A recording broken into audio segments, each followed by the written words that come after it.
Hey guys, thanks for stopping. I'm Patdees.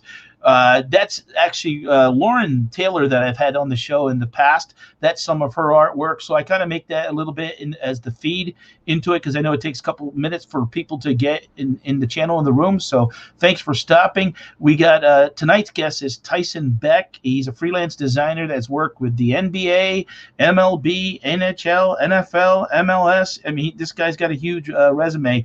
Probably out of all the artists that I've had on the show, he's worked with sports teams the most, and he's actually live from Australia. And so we're running about 2 minutes late. So he's got over 97,000 followers on Instagram. So he is, on top of his game as far as social media and stuff. So let's bring Tyson in. Tyson, hey, how's it going? How are we doing, sir? Yeah, I'm going well. Thanks. Thanks for the opportunity. It's great to chat with you. No, I appreciate it. I've seen you with Blake and stuff, and I reached out to you probably about 2 months ago. I don't think people realize how much you guys are busy, and you do a lot of work. So going back and forth with these artists, how much effort I put into bringing the guest on. So I do appreciate you taking the time to out of your day. And if people don't realize, I mean, it's already Thursday for you, right? That's correct. Yeah, Thursday morning. Yeah, we live in the future over here. Right. What time is it over there? 10:30 a.m. Yeah. So we're about maybe 13 hours in front, something like that. Yeah, 13. What is it? 10 a.m. or 10:30? 10:30. Yeah, you're 13 and a half.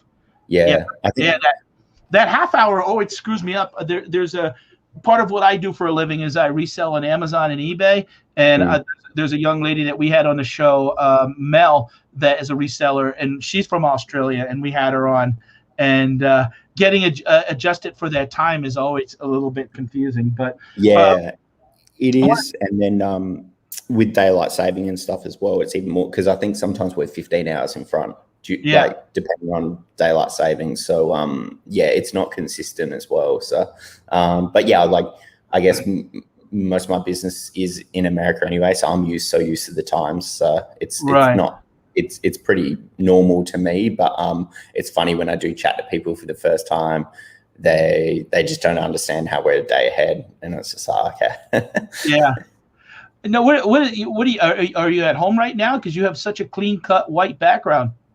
Nah, it's like my studio, which is like, okay. It's like just a wall. we got it.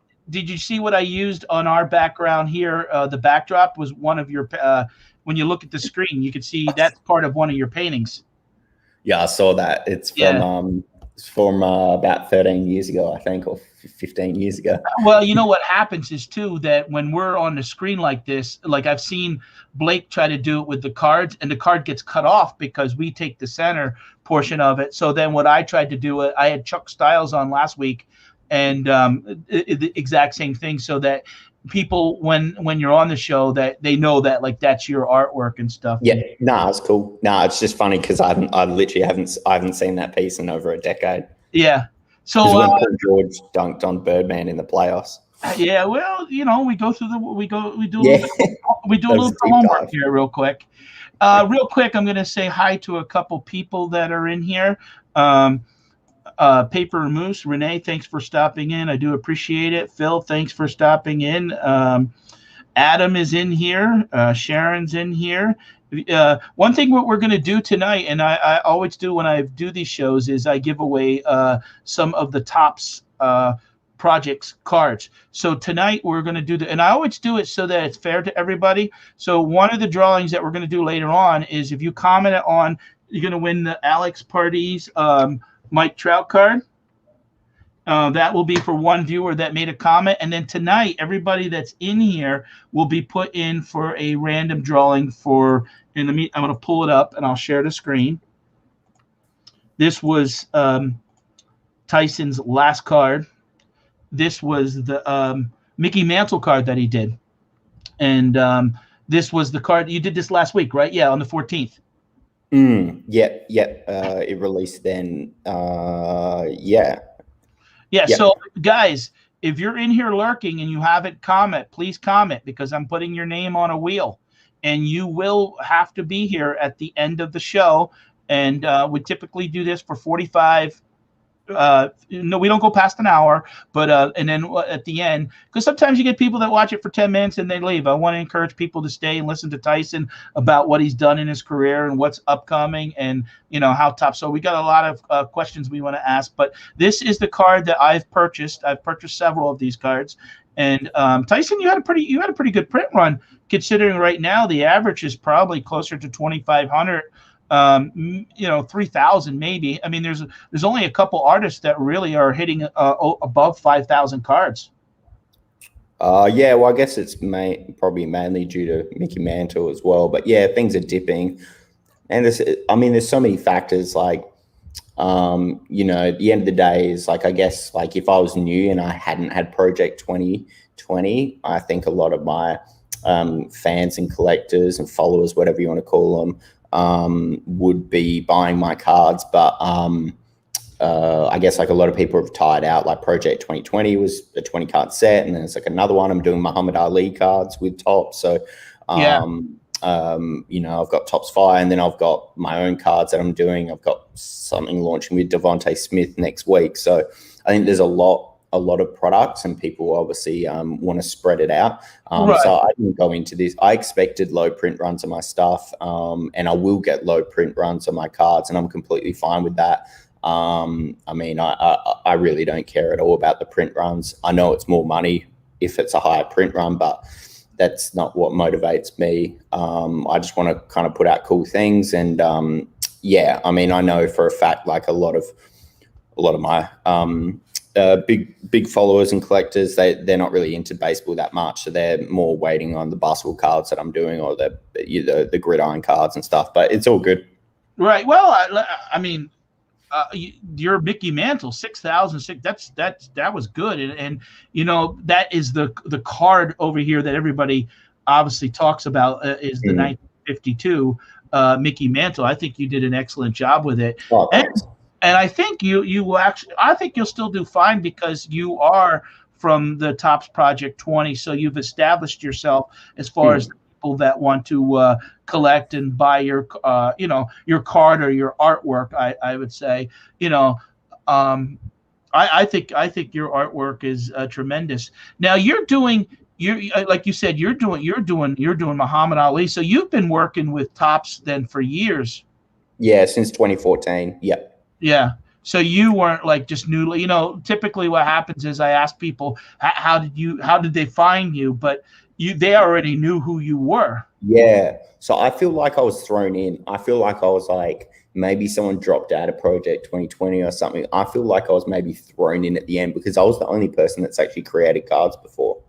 Like from my understanding, Project 2020 was about bring artists or creatives. I guess not everyone's an artist in the group, from different kind of different backgrounds, and then and bringing them in. So then basically what Topps were trying to do is getting like not baseball collectors to buy this, but like more people from the art side, and then you had the sneaker culture people as well, and then just all these types of the followers that the artists bring into the collection. You basically bring more people into the hobby. And then from my side, it was just like, well, I already create cards, so like, yeah, it was just interesting. But I mean, I feel like I was just thrown in, which is obviously nice if I was. Like, it ended up being a great opportunity and everything. But yeah, it was odd to see the list. And it was more so people out, even just like the artists, they really weren't sports artists as well. There was probably a couple that done a few things in sport, but most people weren't like huge on sport as well. Yeah, you're doing, and one of the things that and when I made the thumbnail, if anybody doesn't know that, and I'm going to have you explain this. I'm going to share this picture here, and I'll let you explain. That's you, right? Yeah, that's me. I was a bit younger and better looking back then. And obviously the late Kobe Bryant. And as everybody knows, Kobe Bryant died in a helicopter crash last February, actually, and people actually kind of, I remember when it was on the news, and then what happened with COVID. No one was talking about it no more because it went on. Is this your art right here to the left? Mm-hmm. Okay. Yep. Yeah. So Yeah, how did you get the opportunity to? I mean, why don't you tell us how did you come to America to meet Kobe? yeah. I've been to America like 35 times, I think, last time I counted. So I go a lot. Yeah, that specific one was the first time I met Kobe. And that was purely because he used to have a website called kb24.com. It was kind of funny. It was like probably before social media was picking up. He had his own forum. It was basically his own social network as well. You could buy membership on the site, that exclusive, he had exclusive content, merchandise that was only on kb24.com. There was a forum there as well. I was like one of the forum administrators, like I was a moderator and whatever, because I was like a big fan. So I think like the people that were like building the site trusted me to kind of like, I don't know, oversee things. I don't know. It was a bit weird anyway. But yeah, and also a part of that, I was making like wallpapers and stuff. So it would drop like, maybe like once a week or once a month. I was making wallpapers for his website that would go on kb24.com. So it was kind of like, had his logo and stuff on it. So I was kind of working with his team. And at the same time as well, I was freelancing with the LA Lakers. Yes. So how that happened is I was going to go to America and I reached out to the Lakers saying, hey, I'm in America. It would be nice if you could hook my mum and my brother and me with some tickets, because obviously they were just like crazy expensive. And like back then when I was a kid and we were spending so much money going to America as well, we didn't really have too much money. I mean, we bought tickets to games anyway. But they gave us like a suite, which was insane. We sat in like a really cool suite. I made note of, Kobe's team that was running his website and like his digital stuff, that I was going to be in America and LA and I was going to be at this game. And they were like, yeah, cool. You can meet Kobe after the game. I was like, oh, whoa, that's pretty cool. Oh, definitely. I mean, to be from another country and you're so laid back about it, like, oh, we just met there. I got tickets. How hard it is. I mean, you know how hard it is for me to get through to the artist. So for you to basically break through that barrier to reach out to a sports star is amazing, especially from another country. Yeah, I guess so. I didn't really think of it like that. Like, I mean, I don't know. I was just a kid, I guess. Like I can't remember how old I was at the time, maybe 19, 18 maybe. But it was, like I'm a huge Lakers fan. Like I wasn't like, not like a bandwagon fan or anything. I started going for them in 1999. I literally watched every game that I can up until about 2006. It was pretty hard to watch every game. Like maybe Lakers, you probably get like 30 games a year on TV, not all of them. But if I wasn't watching, I was listening on radio and I was watching play-by-play, like at school, like watching, rebound, assist, like anything that I could do to watch it. But then now it's like League Pass and everything. It's easy to watch every game. But yeah, after the game, I met up with Kobe. We just kind of like hung out in the locker room. They told us to, and he came out and he was really nice. We chatted. I was basically like frozen. I was so nervous because it didn't feel real, like someone that you literally watched play basketball 1,000 times on TV. And he was like obviously my idol, inspiration and everything, but not only as like a basketballer myself, but like as a creative. Like he was the person that pushed me. He was the person that inspired me to create and everything, and just motivated me. So that was, incredible to meet him. And then, and then going on from then, like, I didn't freelance with the Lakers too much longer, but I started doing, I guess my ties with Kobe continued. I started doing, I did a lot of his memorabilia, probably the last few seasons with Panini. So a lot of the stuff you see with Panini, authentic, I did. That's my artwork. and it was probably his last few years of his career, and then post-career I handled. So I was creating artwork of that, and then obviously he signs it and Panini sells it. And, you know, one of the first people Kobe followed on Twitter was me, which was pretty cool. Like, I'm just some kid in Australia, and I was like, whoa, this is cool. And he would chat to me on DM a lot, which was just wild to have that experience. He would, I remember when I tore my ACL, he must have saw a tweet or something that I did. And he DM'd me and gave me advice on recovery of ACL. And it's just like, dude, like, you know, someone like Kobe Bryant, like, he's obviously, like, you know, he's got a lot on during his day. Like, for him, just to, he's busy. And I think it's amazing, your story, because, you know, a lot of times people will be like, oh, it's too far, it's too much money to fly to America, or he ain't gonna see it, and it didn't stop you. And have you been an artist all your life, Tyson? Yeah, since like 13, since 2003. So I was 13 that year, and I've basically, honestly, I've worked every day since then, and for the last 18 years, I haven't taken a day off, and that's like honest. I and my wife hates it. So you've never had a job like at a grocery store or a restaurant? Yeah, I have. Yeah, that's where I met. That's where I met my wife. I worked at a shop here called Big W, which I guess is like Walmart in America. I was just packing boxes there, but that was during high school, and then also like when I was studying, which I ended up, like, I was studying advertising and graphic design, which I ended up dropping out of. So I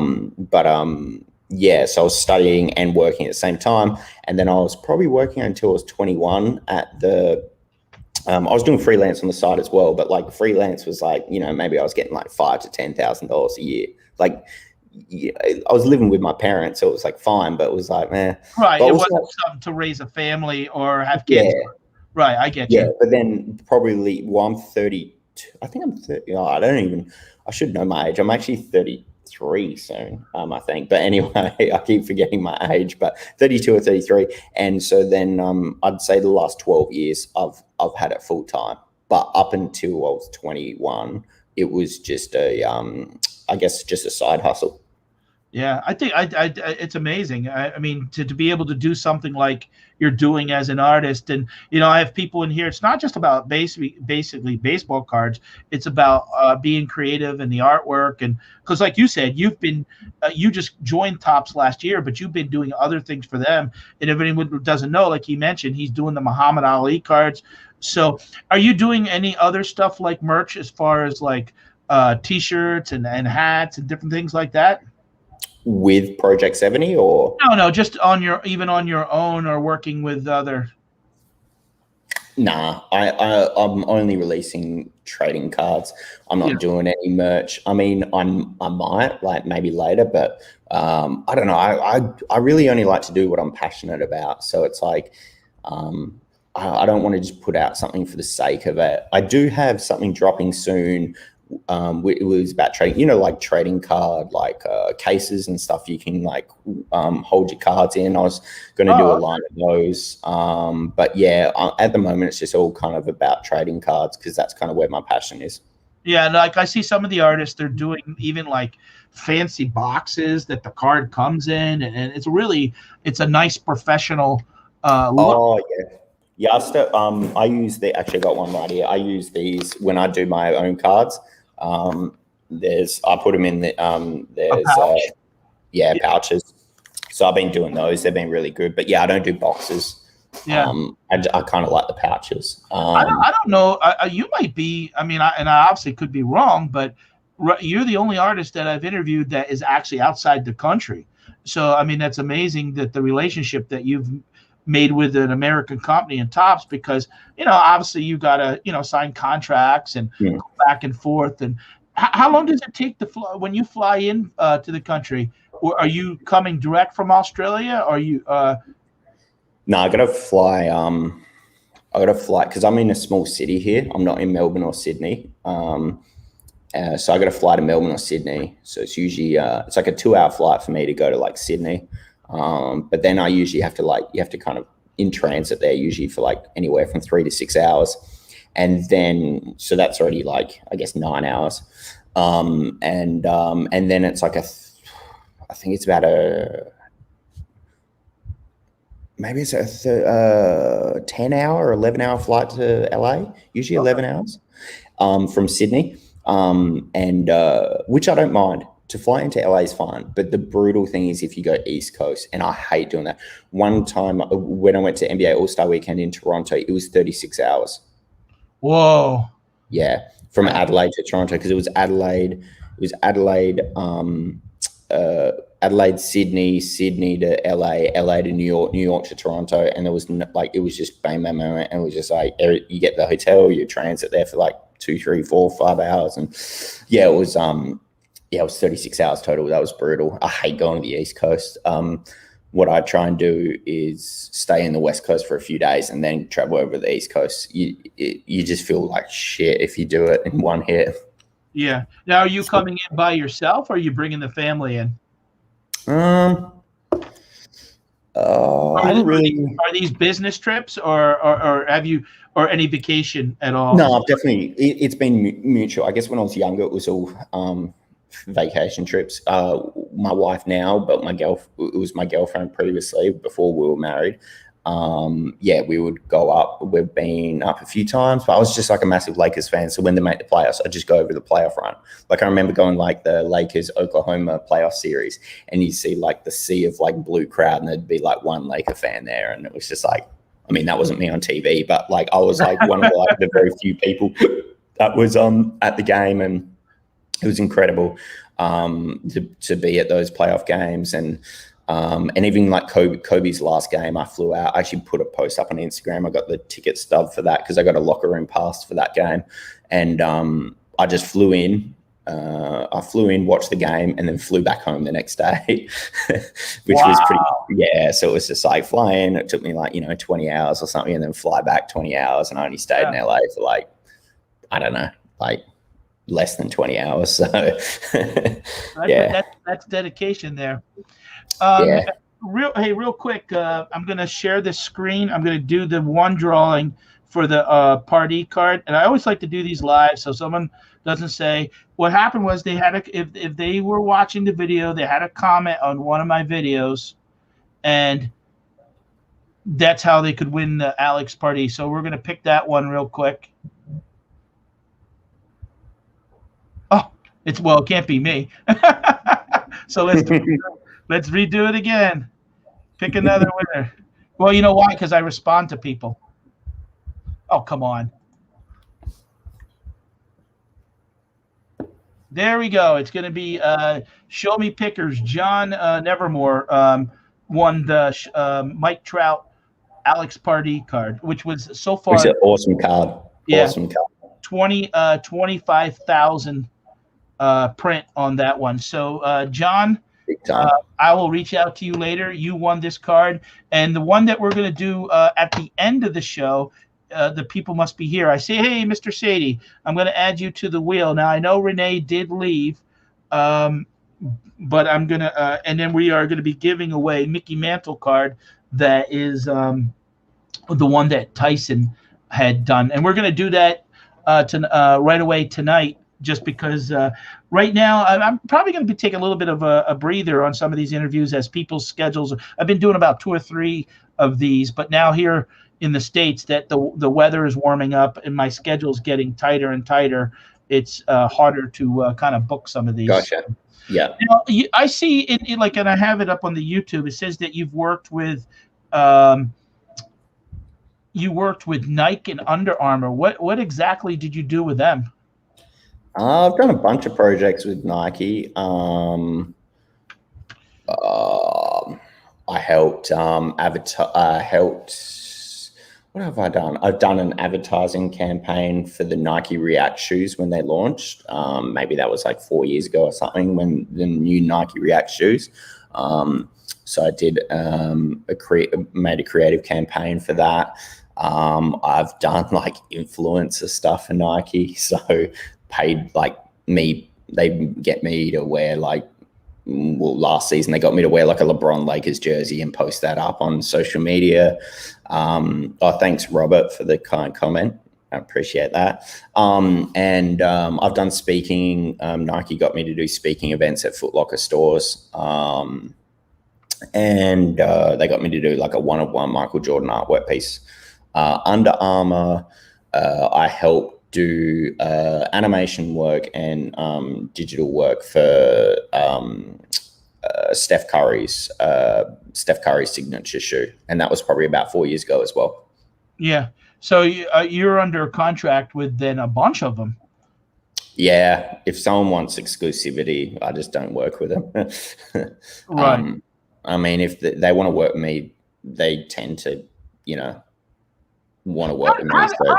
How do you, I just think it's amazing, again, from Australia. How did they find your, I mean, you've worked NBA, MLB, NHL, NFL, MLS, UFC. How did they find you? Yeah, it's internet. How'd you find me? Well, again, through networking, through, I found you through Blake. Okay. Maybe that's how. Honestly, I never reached out to anyone for work. I always think that, like, I know people do it and there's nothing bad with doing it, but I always feel like if I'm reaching out to someone for work, like, it's like me wanting this opportunity. So I think it's so much more natural. And like, if someone comes to me, like a brand or a company, and they want to work with me, then I think it's just so much more easier to kind of negotiate because, well, they're reaching out to me for a reason. So, I don't know. They just all found me on Instagram or Behance or Facebook or Twitter or something. It's just the internet. But I think mainly it's because I was doing this like before basically anyone was. So the sports design stuff is kind of what I blew up in. And I mean, I was doing that, like I said, in 2003. So like, this is like only recently, like teams and leagues have like really taken focus, and in media outlets as well, in terms of like social, like putting cool graphics up and, actually trying to put beautiful content up on social. And that's probably only been really pushing since, say, 2016. But like I was doing that for a decade before, like on forums and then on like, say, like teams' websites and stuff. So I really think it's due to like me, kind of just doing it before basically anyone was doing it. Yeah, because a lot of times there's talented artists, but they struggle to be found, and you're doing it. You're proving that. I love these. I commented on these because it reminds me of Disney. Yeah, it was kind of like a tie with like Mickey Mantle. It was like, I haven't done a companion card before. I know a lot of artists did it last year, so I thought I'll give it a go, give it a crack. And I'm only going to do 2 this year. One for Mickey Mantle, obviously, and then one for Mike Trout, and that's all. Oh, okay. And this one is, if anybody has, I actually have his TysonBeck.com website pulled up, and want to feature some of his artwork here. And this one's sold out, so you still have some of these available then. Yeah, the companion cards are still up. The Black Bulls sold out real quick. I think maybe within like 30 minutes or something. You know what? I think that one sold out because it so resembles, my opinion, Disney, Mickey Mouse with the ears, and maybe you got a different fan there. I don't know. I mean, it was more limited as well. It was like an AP. It's more limited, so I guess it was only 70. Okay. Yeah, whereas the other one had 520. So. Okay. Yeah, so there was more desire to collect. Yeah, I'm glad. And the price was clarified. There wasn't big. Yeah. And this is these are the basketball cards that you do. Yeah, I've got Tyler Hero, Kyle Kuzma, Jason Tatum as well, but they're not on my site. They've because they've just they were all sold out previously. So that's the most recent one with Donovan Mitchell. But I've done a bunch of other partnerships this year that will be coming out, maybe with I think about 6 NBA players. So but I'm really looking to amp my game up this year with the cards. I've probably got some so I got this. I mean, this is these are the base cards for like my NFL, the NFL draft pick. I put you on large screen so that okay, cool. Yeah, the audience. So I haven't shown these before actually, and so they're coming dropping 26th, and I got this really like that's the AP variation. You probably can't see it. Oh, I like the foil. Yeah, the foil. Yeah, but they all come in these one touches. These are obviously just like samples. And what is that? I've got some other cool ones I'm doing, which is where is that? There's stuff everywhere. Ignore my I got like cracked ice. Oh wow. Cracked ice ones. And ignore that signature. That's me just scribbling on it, testing if the pen works. That is not Devontae's signature. Yeah. So yeah, that was just a test. But yeah, really looking forward to putting out some cool products this year. Now, are they? I mean, you see, like you've been doing this with the Tops project. You know, they create the sticker, so you already have your own sticker on the.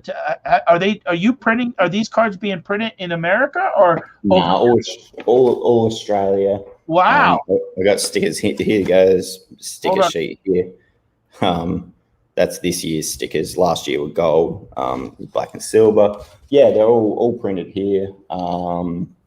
And then you're doing all this yourself then. Mm-hmm. Yeah. People don't see I'm 10% making artwork, 90% doing shipping. And quality control, man. Like, you know, I see all the complaints from the big companies, people getting, you know, bad corners, bad like scratching. Like I look through every single card and make sure it's hopefully as best as possible before sending it out. So the quality control I really care about, because at the end of the day, it's my name and artwork on it.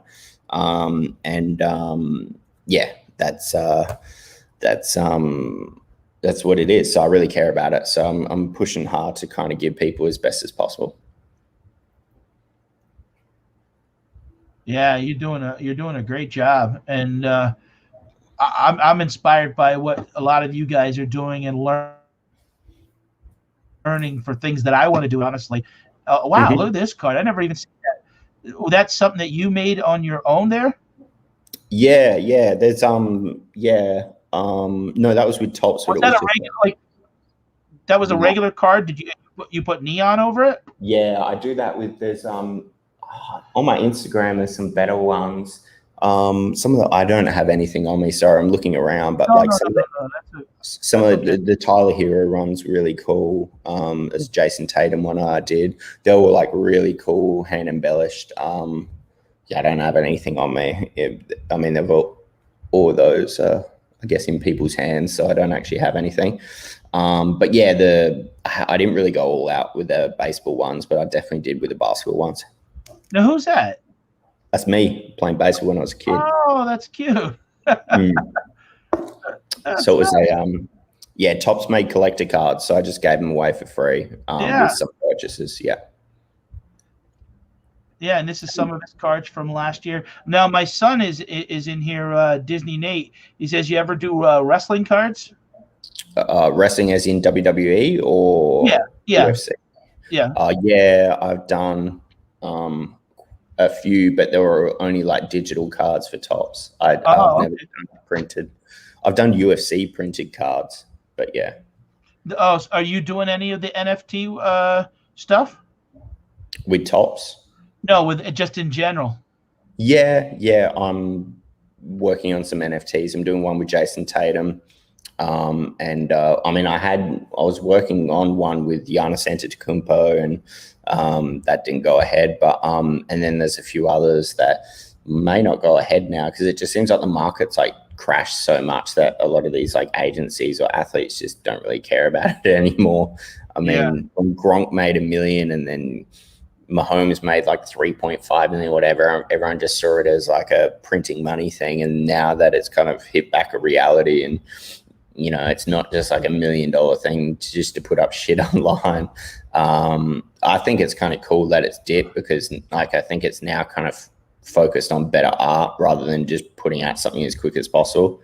Like I'm talking about like within the space of 2 weeks, I had 80 it was between 80 and 100 athletes reach out and want an NFT, and that's ridiculous. Like, that was completely like a money grab in terms of like just everyone wanted it. Just like, oh, can you do something in like 4 days? And it's like, why? Like, you know, you're not going to get something good if you give me 4 days to make something, and then on top of everything else that I'm doing. So, yeah, I think the NFT market might get some better artwork now that things aren't rushed by people. Right. Real quick, I want to mention again is we gave out one card already, but Tyson's Mickey Mantle card tonight. At the end, if you see everybody who came into the room, I added them to this wheel, and we will pick a person. You got to be here though. So you're here at the end. You say I'm here. You're gonna win. So that's to support the artist, and just thank everyone for coming by. One of the people in the chat says, "What's up, Tyson? Very cool cards. My P70 fave is the Otanio." Oh, cool. Yeah. And he's playing awesome, isn't he? Now, basically, the schedule that you have right now on the cards is what, every 3 weeks or something like that? Yeah, it's like every month, but I think they're upgrading it to four to 5 cards a day soon. I think that'll happen in May. Oh, okay. Yeah, at the moment it's 3 cards a day. But yeah, there's a few interesting things that happen. Like, yeah, I thought, coming into the set, I was of the understanding that there was going to be an option where you could just, maybe Tots must have changed it last minute, but you could purchase a whole, like, prepay for a whole artist set, which would have been awesome, because like I could have gone like, hey, I'm doing 18 or 20 cards, whatever it is. Yeah. But, you know, purchase here, it's going to be whatever, $400, whatever it is going to be, works out to be. But then you don't have to go on every day or go on, because Project 2020 was a bit like, you know, we're kind of dropping a card every second week. But now it's like, I feel like it's so hard to kind of like pay attention. Yeah, and it's just like, right. You know, I keep getting all these questions saying, hey, when's your next card coming out? And I was like, I don't know, maybe like 5 weeks time, or like, I don't even know. Right. So, yeah, it just seems to be spread out a bit. And I think maybe that's why there's a bit of a dullness, kind of a little slump in the project, just because it's such a beast. It's so big, whereas 2020 was much smaller and much more structured. So, but at the end of the day, it doesn't really matter if people are just buying what they like. Well, and with Top Project 2020, you knew what you were getting, because 20 players, 20 artists. Yeah. So if you already had your 19 players in, there was no guessing your 20th, because you had to do that leftover one, to finish out your agreement. So now you just don't know. The thing is, like, I've gotten my son into it. My youngest son, he's buying one of the art. Actually, Blake. Because we've become friends with Blake, and Blake was the first. So he's supporting Blake, and he's hoping he can't miss, because he wants to get that print that you get at the end. Oh yeah. When you buy them all, but. Yeah. It actually becomes, for me, and I love supporting a lot of the artists, but I sometimes have to kind of don't look at them every day, because like the Jackie Robinsons that came out the other day, I bought all 3 of them, and I've probably purchased. Now, I did get lucky. I will say this: I did get a foil Patdees Trout, and wow. And it was just too much money, so I sold it for $825. Pretty good from a $20 purchase. Well, no, it's free, because in a sense. Oh, well, yeah. Yeah, exactly. Yeah, because I bought some other cards. And you got a cut. Yeah. And you get that extra as free, and so I've purchased probably about 400 cards, and given out about 15 of them to viewers, and. The only one I ever sold was that foil card. So no, I think you did it right. Sell it while the hype is there at the moment. And there's only a certain amount of, like, at the end of the day, the foils are very limited, 70. But then when you times 1,000, there's going to be 70,000 foils. Yeah. So now, it's going to be I will say with that, that was one of the hardest to get, because you know, there was only 70 out of 25,000. So yeah, that, 100%. you That's know, what I was going to say. The foils of the high print run cards are going to be the ones that are demand value. The low print run cards, I guess, will be smaller. There's a question on the screen about the and I was going to have, I got a couple questions I'm going to have you answer there. You have to. Tops are pretty good. They just allow us to do whatever we want, sort of thing. So I can change my set if I want to. I've kind of, I mean, obviously I added Mickey Mantle into my set because Tops didn't have the license when I put my player set up. I'm open to changing players. I mean, I kind of, I don't really care too much about print runs, so it's not like I need to go after. I mean, I started with Otani, and like I know I copped a bit of heat from some of the collectors. Why would I, select a player that barely plays and all this stuff? But it's like, well, it was more so like looking at this season, and he was predicted to blow up this season. So I was like, why wouldn't I do a card of someone predicting to be blowing up? It just makes sense. And he plays alongside Mike Trout, and hopefully the Angels have a good season. So, I mean, for me, it's just funny to see those comments now, because now obviously if he has a great season, well, then it was a great choice. But yeah, like in terms of like Jose Canseco, I probably, like if I had a second chance, I wouldn't have done him, because I'd prefer to focus more on current players. But I wanted to throw in a few retired players into my set. But yeah, I don't know. It is what it is. Some of my cards are going to be wins, hits, and some of them is going to be misses. Like, I'm not a baseball fan, like, to be honest. Like, baseball isn't a sport over here, really. Like, it doesn't have a following. It's not like basketball. NBA is huge over here, but like baseball, no one follows that over here. Like, it's just not it's not in the culture over here. Like baseball as a sport. How's football over there? A gridiron? Well, I mean, like our NFL teams. Yeah. Not huge because we don't play it over here. So like basketball is huge because basketball is literally our most played sport over here now. Even like most registered sport. Obviously our most popular sport here is, we've got our own football called Aussie Rules. So everyone watches that. Oh, okay. But NFL do have fans over here. It's just a very niche thing. How about soccer? Soccer? That's big. Yeah, soccer's big. Yeah. Yeah, because I'm friends with a lot of guys from overseas in Italy and stuff like that. And a buddy of mine has a restaurant, and you go in there, and he's always got like the World Cup on and different things. Yeah. Soccer. Soccer's big. I mean, AFL. So the biggest sports here are AFL, which is Aussie Rules. So that's our own football. If you haven't seen it, search AFL on YouTube or Aussie Rules, and you'll see some pretty incredible highlights, big hits, big marks, that kind of stuff. And then the other two biggest ones are rugby. Rugby is huge in Australia, and then cricket. So cricket is like our baseball, and I think that's why baseball's not big here, because cricket is so big here. I don't know if you like cricket's not in America, right? No, I don't know. I mean, I know what it is. I know what it is. But I mean, have I ever played it? No. I wish I followed when you're busy and stuff. I really got into basketball years ago when it was like the Chicago Bulls.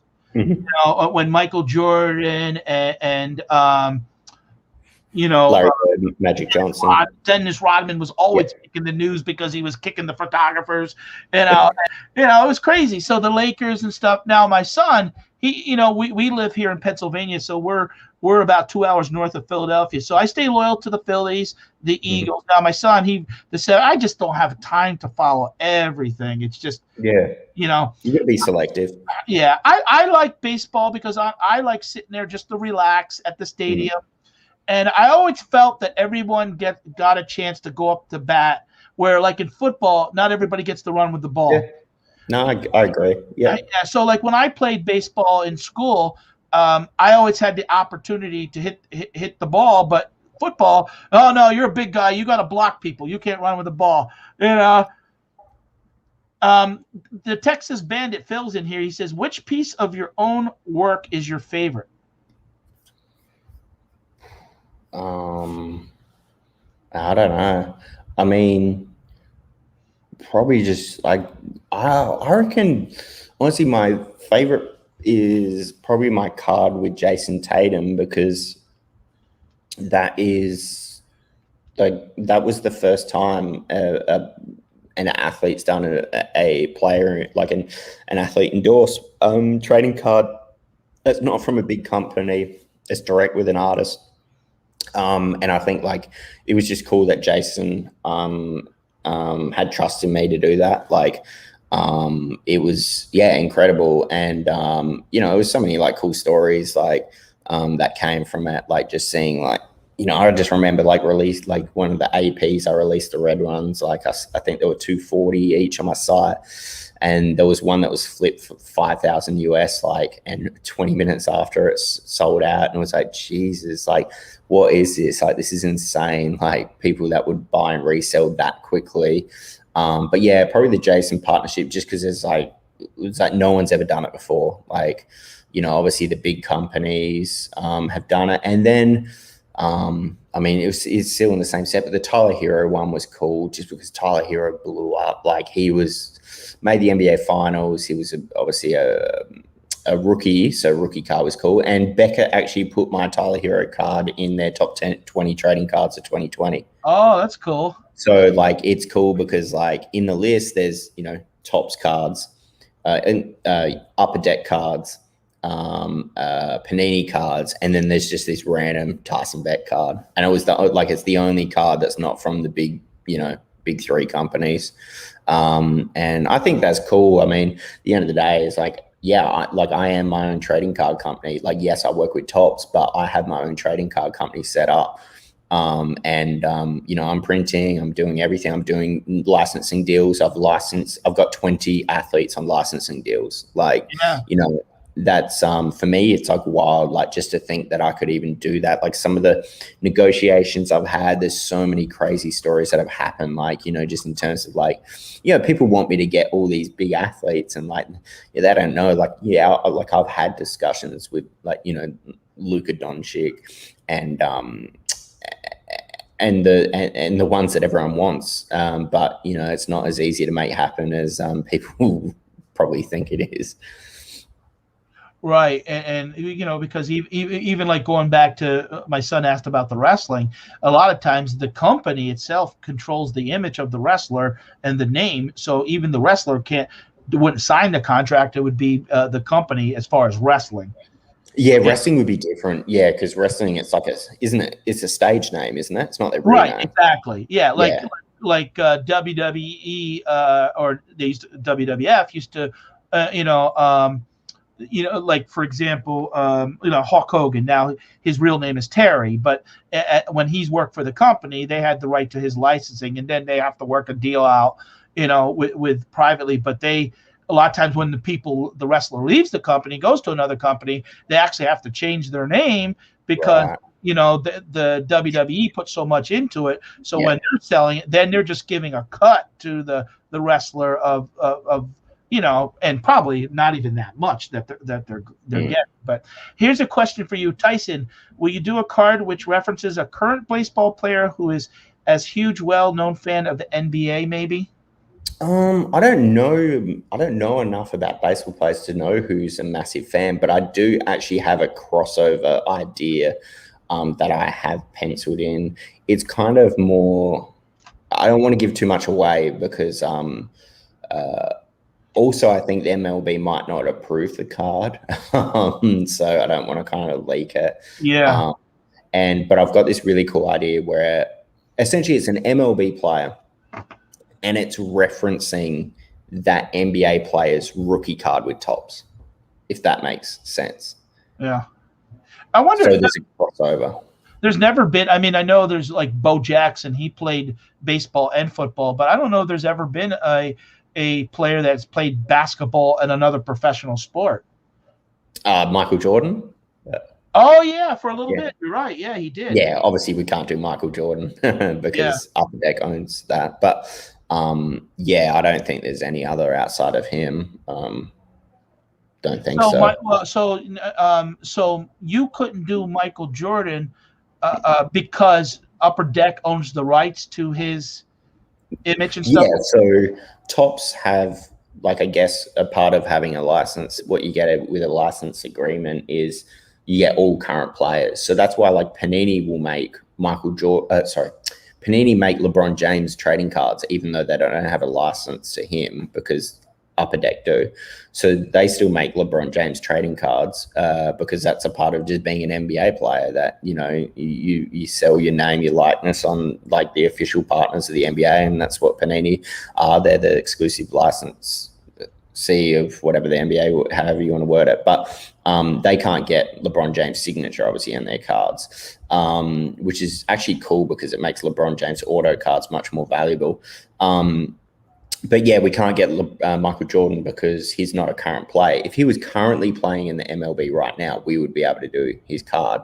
But once they retire, Topps then have to get individual licenses to athletes. Right. Because they're not under the agreement of being a player. So they wouldn't yet. Like, that's why we don't have, everyone's like, oh, we're getting a lot of feedback, like, do this player. But they're retired players, and it's like Topps actually don't hold their license. So Topps have, I think there was about 350. They've got about a list of 350 retired players. So that's who we can work to. Yeah. And people don't realize what's all involved now, because even a lot with this is this is how some of these players are it's additional income, where years ago they signed for like nothing. I mean, if you find like old contracts where it was like, you know, a couple $100, you know, back in the day. Yeah, well, I mean, even like me doing negotiation deals with these NBA players, like, I'm finding out some of them are paid peanuts as well, like, for the autos, and that's why they're jumping at the opportunity to work with me, because I pay them much more. Like, it's a good opportunity for them. And then also like guys like, you know, a lot of the guys I work with just don't sign trading cards anymore. So I think it might be like a part of your agreement as being a rookie that you have to sign cards possibly. But then outside their rookie seasons, a lot of players just don't sign cards. So it's kind of cool because, like, you know, someone might correct me if I'm wrong, but like, I know like Donovan Mitchell doesn't sign his cards anymore, but I was able to get his cards signed. So it's like, okay, so he's only 2020 or 2021 cards will be my cards that are signed. And that might be the same with Jason Tatum as well. I'm not really sure, but there's definitely, and Kyle Kuzma doesn't sign cards anymore, but he signed mine. I'm pretty sure Tyler Hero stopped signing trading cards as well. But I've got him on. We got about 6 more minutes here, Tyson. I want to ask you real quick, 2 questions. Mm-hmm. Are you a collector of cards at all? Yeah. I was a hardcore collector when I was younger, and then dropped out of it. Like a lot of people, just because I guess I was really I was in the creative industry visually, and I didn't really I was kind of bored with cards. So like I really like the 90s basketball cards. And I feel like it dropped off a lot in the 2000s. But that's why I love like Project 20 and Project 70, because it's they're creative cards. They're not just a photo slapped on a card. Right. I'm going to allow one last question here from Tyson. Have you done any 76ers? Simmons, I can't. Is it Emad? It's meant to be Embiid, but Joel Embiid. And not trading cards. I didn't. I was in Philadelphia in 2019 or 2020. I can't remember. And I did an art show there. I was a part of the 76ers art show, and I did a Simmons piece and I did a Allen Iverson piece, but no Embiid. Okay. But I haven't done trading cards. No. And the last question I got for you, and I'm going to put you on the spot here. Do you have a favorite Topps Project 20 artist? Project 70 or Project 20? Project 20, because 70 I don't think is established enough yet to kind of. I mean, you can name one from it if you. Do you have someone that you really like, or like, wow? I mean, because Alex Pardee now is new to Project 70. So if you want, I mean, do you have someone that really like you're like, wow? I liked it. Yeah. So the wow factor. So the Project 2020 favorite artist, I think if you look at I really liked Andrew Thiel's set. Right. He was probably my favorite just because of the detail that went into, like, a lot of detail that went into a small card. I really like him. My favorite. Yeah, I actually picked. I don't remember the card, but what I did is me and Chris. There's a guy out there named Chris, CRT Cards. He has analyzed every print run, every sale, and he has like a. And me and him did a show together where we went through every artist last year, and we picked one card that we liked the most. So like your card got picked, I picked a card, and he picked a card of yours, to give every artist the ability to feature something. And we named 20 cards out of, and we picked every one. I don't remember what your card was, but it is on a former video. But I'm gonna give away the Mickey Mantle card. Now we're gonna spin that wheel, and actually, through me liking cards and baseball and stuff like that, I had made up a through Topps a Phillies YouTube Patdees card, and I'm going to be giving that away too. And if anyone's interested in supporting the channel afterwards and reaching out, we have the cards, and the link is in below. And the little thing that you can do with Topps is pretty neat, that you can send them custom cards. Exactly. That's awesome. That's sick. So I sell, instead of selling T-shirts and hats, and some people do things on their YouTube channels, I sell the cards for $7.95 a piece, or 2 for $12.95. But tonight, one of them's going to win. So I'm going to put the wheel up. And how this will work, you have to be here. So the person who gets picked will win the Mickey Mantle Tyson Beck card, and one of Patdees' Phillies card. So let's click the wheel.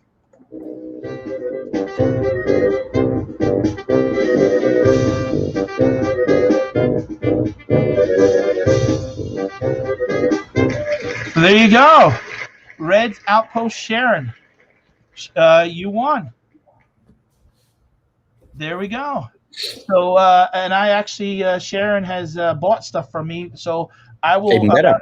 Yeah, even better. I will reach out to you, and I haven't gotten Tyson's card in yet. It should be actually coming out this week or next week, and you will get Tyson's card. And yeah, I just got a shipping notification with it, so it should be about a week away, I reckon. Yep, and I know, and she is here. I knew she was here, so I didn't have to ask. I do appreciate you staying for the whole show.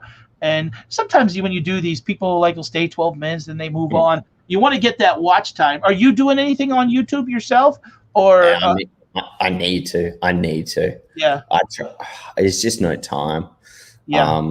I need to focus on it. I'd love to just show, like we were talking about, like how much is, goes into even just just this card. People might think it just comes from a factory, but it's all done in this studio. So it'd be cool to kind of document it. But right. I don't know. It's just another thing that well, maybe you do, Tyson. You set up a camera, and then you kind of put it, and then maybe do like 2 uploads a week. And honestly, maybe it gives you a little bit, maybe more people watch it, and you sell 20 more cards.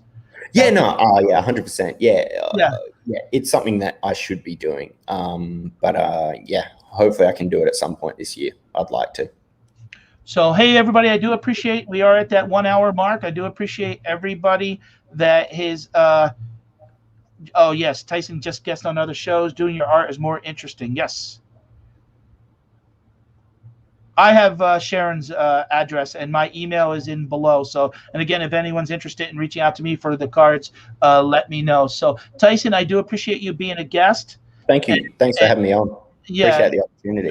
Yeah. Oh, I appreciate it, because you guys have been inspiring to me to branch out and do some things of my own, and pull. I have a cartoon I created that years ago I've wanted to do things with, and it's always like, oh, make excuses. And I after talking to you guys, it just do it. Yeah, just do it. Yeah. What's the worst thing that can come out of doing it? All right. And then if you enjoy it, and you're doing it and taking care of your family. So, it's nice to be rewarded that way, that you're not doing it, as a hobbyist or part-time, that you've been doing it so long. So. Yeah. It's, just do it. I mean, there's nothing you can lose from it. And yeah, I mean, a lot of people probably think I don't think there's it's very rare to be an overnight success, but I mean, like I was saying, I've been doing this since 2003, so it's a slow grind. And you know, if the first thing you do doesn't work out, you know, don't get too discouraged. Like, it might take 10 years, it might take 20 years, it might take 30 years, but you just, you know, a lot of artists aren't popular until they're dead.